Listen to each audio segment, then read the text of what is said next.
नमस्कार, स्वागत है आपका संसद टीवी पर। मैं हूं मनोज वर्मा और आप देख रहे हैं हमारा खास कार्यक्रम कैबिनेट दिस वीक। प्रधानमंत्री नरेंद्र मोदी की अध्यक्षता में हाल ही में आर्थिक मामलों की कैबिनेट समिति ने 2025-26 सीजन के लिए रबी की 6 फसलों के न्यूनतम समर्थन मूल्य में बढ़ोतरी की घोषणा की है। इस फैसले के तहत अलग अलग फसलों के न्यूनतम समर्थन मूल्य में वृद्धि की गई है। रबी की फसलों के न्यूनतम समर्थन मूल्य में बढ़ोतरी से किसानों को कैसे और कितना लाभ होगा, न्यूनतम समर्थन मूल्य का निर्धारण कैसे होता है, इन मुद्दों पर इस कार्यक्रम में हम बात करेंगे खास मेहमानों के साथ।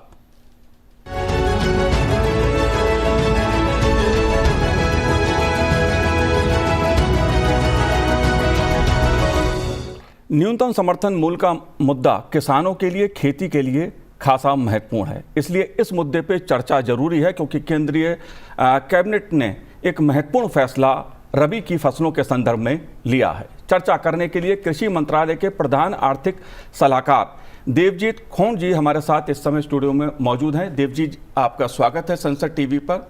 और मैं शुरुआत इसी सवाल से करूंगा, क्योंकि रबी की फसलों पर जो समर्थन मूल्य की घोषणा की गई है कैबिनेट के द्वारा, एक महत्वपूर्ण मुद्दा है किसानों के लिए। इस मुद्दे को आप कैसे देखते हैं और किन किन फसलों पर कितनी घोषणा की गई है? धन्यवाद, नमस्कार। आपको मेरे तरफ से धन्यवाद है मेरे को बुलाने के लिए। हाल ही में जो न्यूनतम समर्थन मूल्य एमएसपी के ऊपर कैबिनेट ने एक डिसीजन लिया है, इसमें हमारा 6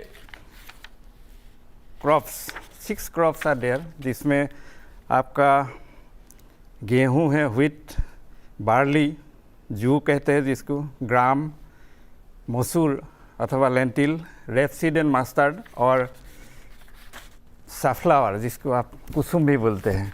इसमें आप देखिए, शुरू में मैं एमएसपी के बारे में 2-3 बातें करना चाहता हूँ। सरकार जो एमएसपी है, हमारा देश में 22 कमोडिटी के ऊपर एमएसपी निर्धारित होता है। इनमें से 14 आपका खारिफ क्रॉप्स है और 6 रबी क्रॉप्स है। और इसका अलावा भी हमारे यहाँ जैसे जूट और आपका कोपरा के ऊपर एमएसपी दिया जाता है। सो इनमें 6 जो खारिफ जी रबी क्रॉप है उसके हिसाब से अभी हाल ही में इसका एमएसपी डिक्लेयर हुआ है। जैसे गेहूं के ऊपर 2425 इस बार रबी मार्केटिंग सीजन 2025-26, 2024-25 में इसका था 2275 और इसका मतलब है 150 रुपया का बढ़ोतरी हुआ है। बार्ली में 1980 रुपया है, जो पिछले साल हुआ था 1850 रुपया, इसमें भी 130 रुपया का बढ़ोतरी हुआ है। ग्राम में इस बार है 5650 रुपया, पिछले बार था 5440 रुपया, इसमें 210 रुपया का बढ़ोतरी हुआ है। मसूर में 6700 इस बार का एमएसपी, पिछले बार था 6425, 275 रुपया का बढ़ाव हुआ है। रेपसीड एंड मस्टर्ड इसमें इस बार है 5950 रुपया, पिछले बार था 5650, सो 300 रुपया का बढ़ोतरी हुआ है। और सनफ्लावर जी जो एक छोटा सा कमोडिटी है, कुसुम बोलते हैं, 5940 रुपया और पिछले बार था 5800 रुपया। इसका मतलब है 140 रुपये का बढ़ोतरी हुआ है। इसमें सबसे महत्वपूर्ण बात यह है कि हमारा सरकार ने 2018-19 में एक फ़ैसला लिया था कि जो फसल का लागत होगा, लागत से all India average cost price से कम 50% अधिक वृद्धि होगा। तो इस बार आप देखा जाए तो गेहूं में 105% का वृद्धि हुआ है कॉस्ट के मुकाबले, बार्ली में 60%, ग्राम में 60%, लेंटिल में 89%, रेपसीड मस्टर्ड में 98% और सनफ्लावर में 50% का वृद्धि हुआ है। तो इससे क्या होता है कि हमारा किसान की तरफ एक सिग्नल जाता है कि ये लोग ये हमारा अगले सीज़न में हम लोग को सरकार न्यूनतम इतना मूल्य हमको देंगे, तो हम लोग एक डिसीजन ले सकते हैं कि हम गेहूं में कितना अपना ज़मीन दे सकते हैं, ग्राम में इतना दे सकते हैं, मसूर बढ़ोतरी हुआ है मसूर का इतना। सो एक महत्वपूर्ण फैसला उन लोग ले सकते हैं कि अगले साल में क्या क्या उसका खेत में देंगे। देवजीत जी, अगर मैं तुलना करूं इसकी 2014 के जो न्यूनतम समर्थन मूल्य थे, बात चाहे गेहूं की हो, जौ की हो या दलहन की दूसरी जो फसलें होती हैं उसकी बात मैं करूं, 2014 में जो रेट था और जब आज हम 2024 में चर्चा कर रहे हैं, जाहिर तौर पर एक बड़ा अंतर देखने को मिलता है। हाँ। सरकार ने न्यूनतम समर्थन मूल्य में बहुत बढ़ोतरी की है। लेकिन मेरा सवाल आपसे ये है, जो समझना भी दर्शक चाहते हैं कि न्यूनतम समर्थन मूल्य में बढ़ोतरी हुई, लेकिन उसके साथ साथ जो कृषि लागत उसकी में भी काफ़ी लागत बढ़ी है, उसकी कीमतें भी बढ़ी हैं। इस संदर्भ को क्या देखा जाता है जब हम न्यूनतम समर्थन मूल्य की बात करते हैं? क्योंकि उपकरण की बात की जाए या दूसरे जिनसे पैदावार में जिनका उपयोग होता है, उन सब की भी कॉस्टिंग बढ़ी है। इस पहलू को आप कैसे देखते हैं?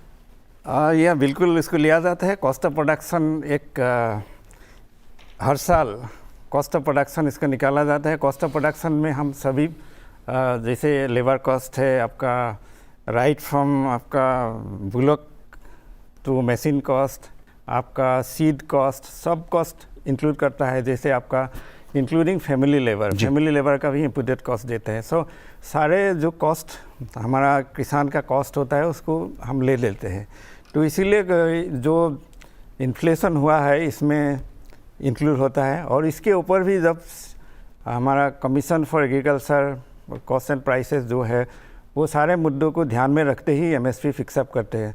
जैसे इन्फ्लेशन क्या हुआ, इसमें दो फसल के बीच किसका मूल्य वृद्धि हुआ है, मार्केट प्राइस कितना है, सारे मुद्दों को ध्यान में रखते ही एमएसपी देते हैं जी। और जैसे मैंने बताया 50% मिनिमम लागत के ऊपर एमएसपी निर्धारित किया जाता है। सो मेरे को लगता है कि किसानों की हित में ही ये है और उन लोग को जो अभी मार्केट प्राइस के नीचे अगर जाते हैं तो सरकार एक दायबद्ध है कि उसको खरीद कर लेंगे। देवजीत जी, अगर मैं 2014 से तुलना करूं, इस अंतर को समझना चाहूं, मैं इसलिए बात ये करना इस मुद्दे पे चाहता हूं कि देश का किसान, देश का दर्शक, उपभोक्ता इस बात को समझे कि 2014 में न्यूनतम समर्थन मूल्य की स्थिति क्या थी और आज 2024 में केंद्र सरकार किस तरह से फैसले ले रही है इस संदर्भ में, क्योंकि संवेदनशील मुद्दा है न्यूनतम समर्थन मूल्य का, किसान के लिए भी, फसलों की दृष्टि से भी, खेती किसानी की दृष्टि से भी।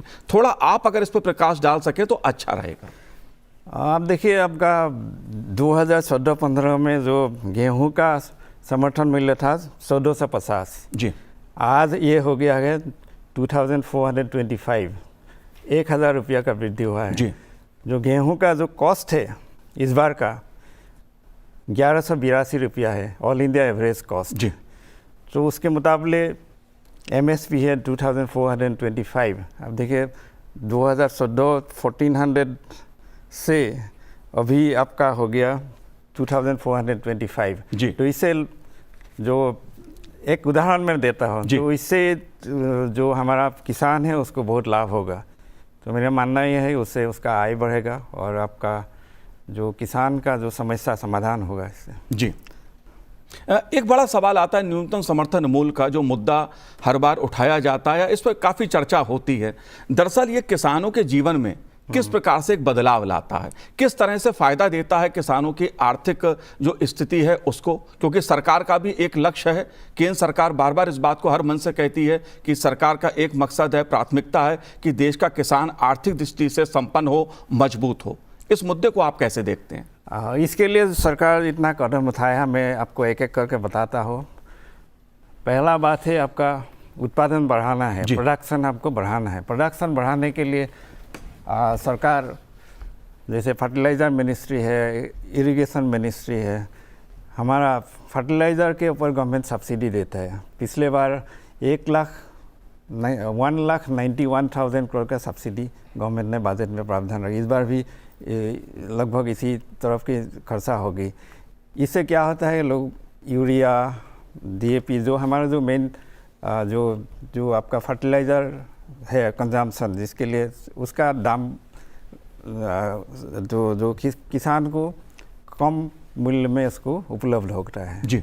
तो इससे भी किसान का लाभ होता है। सो प्रोडक्शन बढ़ने का एक संकेत है। और दूसरा है हमारा एमएसपी लगातार बढ़ते जा रहा है। तो एमएसपी ऑल्सो अनदर सिग्नल कि उसका जैसे हमारा लक्ष्य है कि हम आत्मनिर्भर होना है। हम लोग अभी गेहूं और चावल में तो आत्मनिर्भर हो गया, तो हम लोग का आत्मनिर्भर और होना है आपका पल्सेस और ऑयल सीड्स में जी। तो इसीलिए पल्सेस और ऑयल सीड्स में भी लगातार एमएसपी का बढ़ोतरी हुई है। ये ऑल्सो एक सरकार का एक सिग्नल है कि प्रोडक्शन बढ़ाना है। दूसरा है लागत कम करना है, उसके लिए भी गवर्नमेंट जैसे आपका एक तो मैंने बताया फर्टिलाइज़र प्राइस के ऊपर सरकार करते हैं। दूसरा जो है आपका पानी, इलेक्ट्रिसिटी, वाटर, उसमें भी काफ़ी सुविधा स्टेट गवर्नमेंट देते हैं। जैसे आपका कृषि तो स्टेट गवर्नमेंट का सब्जेक्ट है, so state government also take actions on it, so लागत कम हो जाते हैं। उसके बाद आपका जैसे एग्रीकल्चर में अभी फसल बीमा योजना लाया गया है, PMFBY, प्राइम मिनिस्टर्स फसल बीमा। इससे भी जो किसान का नुकसान होगा उसको भरपाई होगा। तो लगातार PMFBY में किसान का नंबर बढ़ते जा रहा है। एक ये हो गया जो जिससे उनका इंश्योरेंस हो सकते हैं। और दूसरा है आपका और एक है गवर्नमेंट धीरे धीरे जो धरती माँ का सुरक्षा के लिए प्राकृतिक खेती के ऊपर भी एक उन्होंने जोर दिया है। तो ये सब इसी दिशा में गवर्नमेंट आगे बढ़ रही है। जैसे हाल ही में और प्रोडक्शन बढ़ाने के लिए जो इम्प्रूव सीड्स, नया सीड का अभी हाल ही में ऑनरेबल प्राइम मिनिस्टर 109 सीड्स का उन्होंने उन्मोचन किया है। इससे भी लोगों का प्रोडक्शन में बढ़ोतरी आएगा।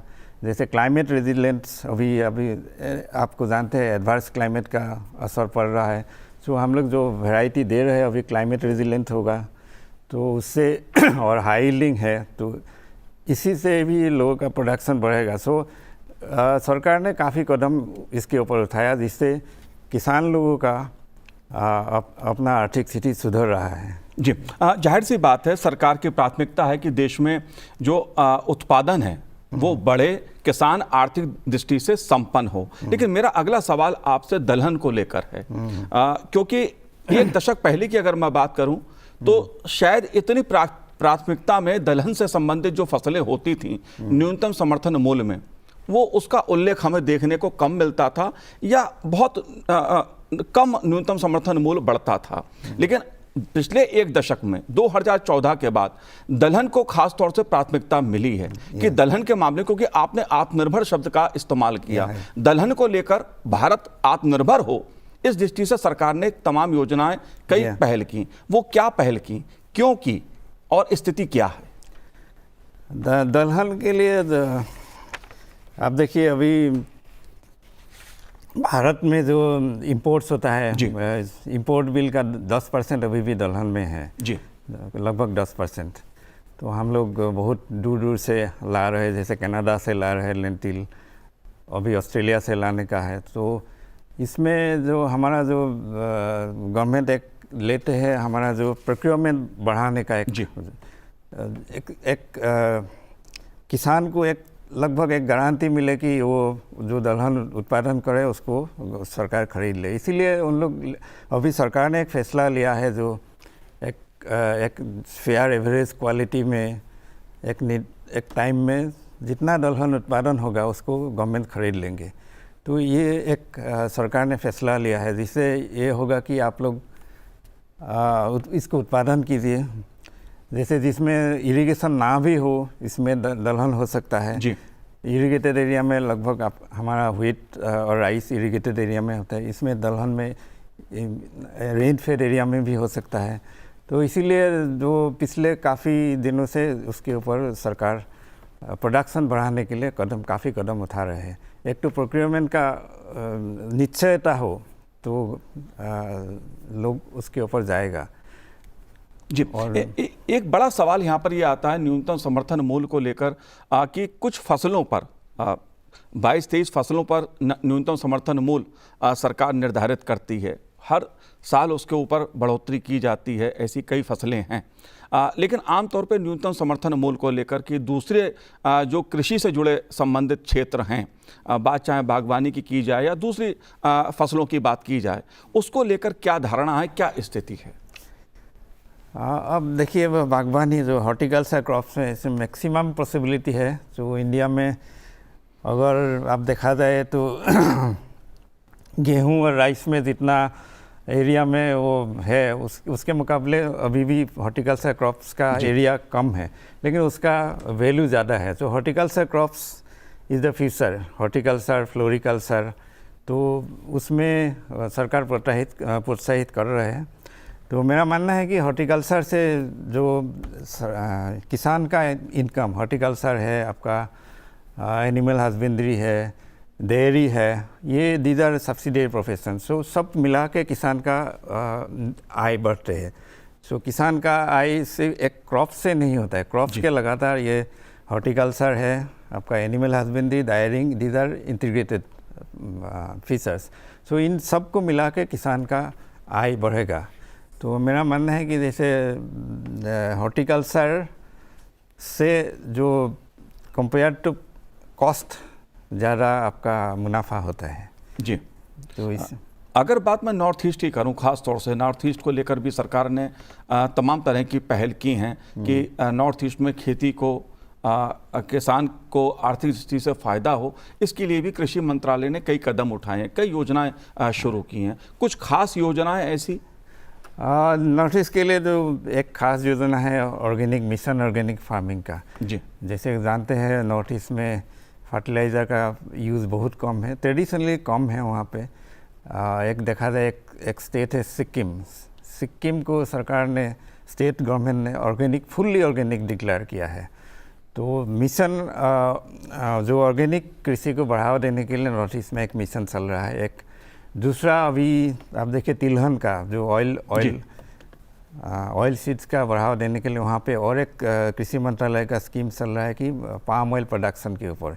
ये दो स्कीम खासतौर से नॉर्थ ईस्ट में चल रहा है।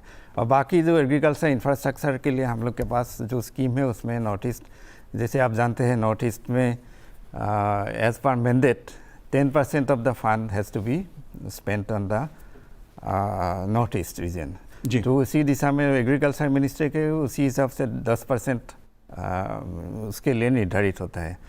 और जैसे अभी पीएम किसान, और मैं बात भूल गया पीएम किसान का, ये भी 6,000 रुपया जो सरकार दे रहा है, वो भी वो 6,000 रुपया इसी टाइम में दिया जाता है जैसे कि सरकार किसान उसके लाभ उठा के कोई खाद खरीद सकता है, उसका उन्नत सीड खरीद सकता है। तो 6,000 रुपया उसमें भी इनकम का वृद्धि हुआ है। तो पीएम किसान एक इम्पोर्टेंस। मैं इस सवाल को आपसे जरूर पूछना चाहूँगा क्योंकि प्रधानमंत्री किसान सम्मान निधि जो है उसके बारे में जरूर, क्योंकि आप कृषि मंत्रालय के प्रधान आर्थिक सलाहकार हैं। जो किसान सम्मान निधि के तहत जो राशि मिलती है किसान भाइयों को, उसका कोई अध्ययन हुआ है कि पिछले कई सालों में किस तरह से जीवन में बदलाव आया हो किसानों के, किस तरह से उनको आर्थिक संपन्नता उनको मिली हो? क्योंकि अमाउंट भले छोटा हो लेकिन हमारे देश में छोटी जोत के किसान अधिक हैं। उनके लिए मैं ये मानता हूं कि बहुत महत्वपूर्ण वो राशि होती है।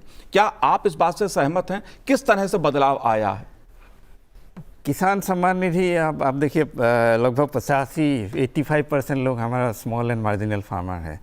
उनके लिए हम 3 किस्ती में देते हैं, 2,000, 2,000, 2,000। ये सीज़न के पहले ही दिया जाता है। तो सीजन्स के शुरू होने से पहले तो उनको दिया जाता है, इसीलिए उनसे ये 2,000 रुपया से उन लोग कुछ फसल के लिए इम्प्लीमेंट खरीद सकते हैं। तो मेरा मानना है कि इससे 2,000 रुपया काफ़ी उनका हित में हुआ है। इसके ऊपर फील्ड में जो हो रहा है हम लोग करेंगे उसका भी जी। लेकिन ये जो शुरुआत है अभी भी ज़्यादा साल हुआ नहीं, तो ये शुरुआत है अभी जी। बिल्कुल, जाहिर तौर पे प्रधानमंत्री नरेंद्र मोदी जी ने जब तीसरी बार शपथ ली थी प्रधानमंत्री पद की, जो सबसे पहला फैसला किया था वो किसान सम्मान निधि के तहत किसान आर्थिक दृष्टि से कैसे संपन्न हो, उस दृष्टि से एक महत्वपूर्ण फैसले से शुरुआत अपने तीसरे कार्यकाल की उन्होंने की थी और कई बार किस्तें जारी की जा चुकी हैं। मेरा अगला सवाल आपसे डेयरी प्रोडक्ट्स को लेकर है, क्योंकि कैबिनेट ने इस संदर्भ में भी समय समय पर डिसीजन लिए हैं। कृषि मंत्रालय भी इस संदर्भ में कई पहल कर चुका है। केवल फसलों पर ही केंद्रित किसान जो उत्तर भारत के आमतौर पर देखने में आता है वो केंद्रित हो जाते हैं। डेयरी प्रोडक्ट्स जो हैं, या बात में डेयरी उसकी करूं तो वो किस तरह से एक भूमिका निभाते हैं किसान की आर्थिक दृष्टि से संपन्नता में? अब देखिए भाई, हाल ही में आप देखिए, हाल ही में मैं आनंद में भी, गुजरात में भी विज़िट किया था। अब देखिए वहाँ के सारे किसान का लगभग 50% इनकम डेयरी से आते हैं। डेयरी अब फसल में कभी नुकसान भी ना हो, उससे डेयरी से जो आते हैं, जो सपोर्ट मिलते हैं, उससे किसान का इनकम बराबर होते रहते हैं। तो डेयरी जैसे नॉर्थ इंडिया और बाकी जगह में भी काफ़ी उनका महत्व है। तो मेरा मानना है कि उनसे जो इनकम होगा, that will be a substantial income. Dairying, animal husbandry, even ये दोनों एग्रीकल्चर एंड एलाइड सेक्टर, दोनों मिलके ही किसान का इनकम होता है। तो सिर्फ फसल से नहीं, animal husbandry, dairying very important है उसमें किसान का आय बढ़ने के लिए। वैसे एक बड़ा मुद्दा मैं आपसे समझना चाहूँ, क्योंकि अगर बात हम केवल कुछ फसलों की करते हैं तो लगता है कि केवल पंजाब, हरियाणा, उत्तर भारत के किसानों की ही बात की जाती है। लेकिन अगर पूर्व में भी जो कैबिनेट हमारी है, जो सरकार की कैबिनेट है, उसने कई फैसले कपास के किसानों को ध्यान में रखकर भी लिए हैं। खासतौर से अगर मैं महाराष्ट्र की बात करूं, और कपास के जो खेती करने वाले किसान हैं वो भी आर्थिक दृष्टि से संपन्न हो, इसको लेकर भी कृषि मंत्रालय ने, सरकार ने पहल की। इसे आप कैसे देखते हैं? कपास का तो एमएसपी डिक्लेयर होता है। कपास एक कमोडिटी है जो खरीफ के साथ कपास का एमएसपी डिक्लेयर होता है। और एमएसपी जैसे आपको मैं भी बताता हूँ जी, क्योंकि ये मुद्दा इसलिए महत्वपूर्ण है क्योंकि कपास के किसान भी कपास के उत्पादन में एक महत्वपूर्ण भूमिका निभाते हैं। और इस तरह अगर देखा जाए तो देश के अलग अलग राज्यों में जिस प्रकार से किसान खेती करते हैं वो सरकार ने निर्धारित कर रखा है। जो कृषि पर लागत आती है उसके अनुसार न्यूनतम समर्थन मूल्य में बढ़ोतरी की जाती है, हर साल उसमें बढ़ोतरी की जाती है। इस मुद्दे को आप कैसे देखते हैं? इस साल अभी जो लागू है, कपास का डोज एमएसपी डिक्लेयर होता है। मीडियम स्टेपल का 7,121, लॉन्ग स्टेपल का 7,521। ये पिछले बार ये था मीडियम स्टेपल 6,620 और लॉन्ग स्टेपल था 7,020 जी। और इसका जो अभी खरीद भी किया जाता है, we have a cotton corporation of India जो इसका एमएसपी पे खरीदा जाता है। तो इसीलिए गवर्नमेंट का जो पॉलिसी है, एमएसपी पॉलिसी, कपास के ऊपर काफ़ी जो फार्मर लाभान्वित हुए हैं उससे जी।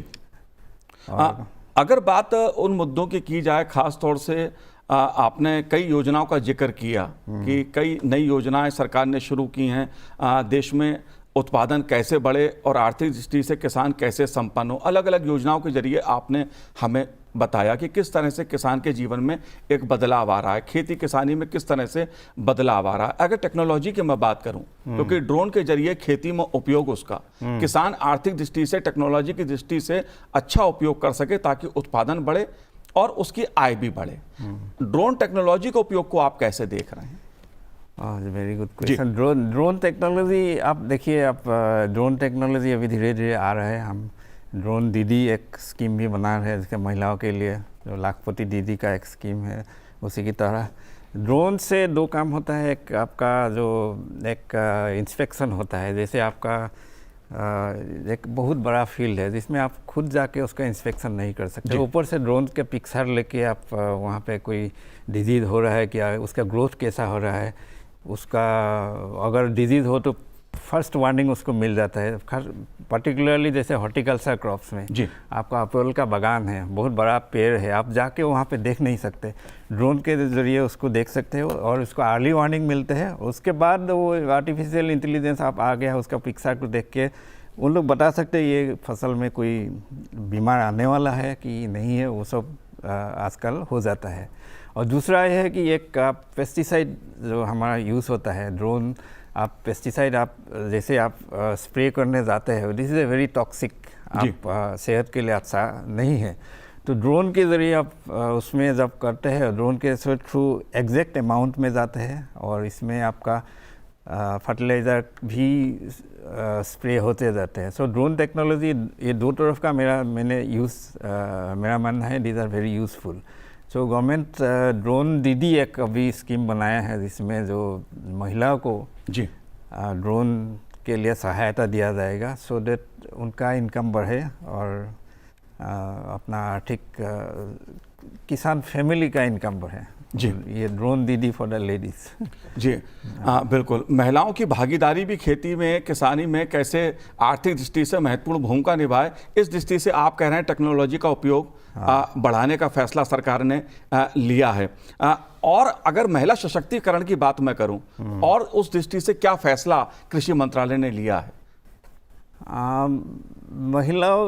जो महिला किसान है अभी तो महिला किसान को भी किसान सम्मान निधि मिल रहा है, ऐसा कोई तो भेदभाव नहीं है।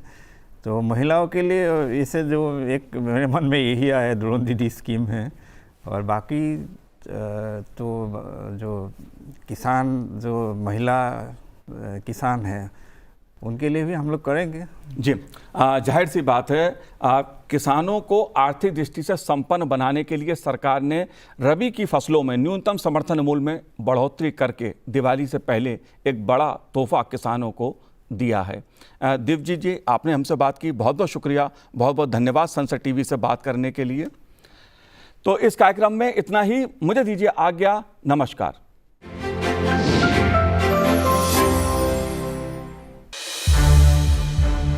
सनसेट टीवी के और भी प्रोग्राम्स देखने के लिए सब्सक्राइब करें हमारा YouTube चैनल, और हाँ, इन्हें लाइक और शेयर करना ना भूलें।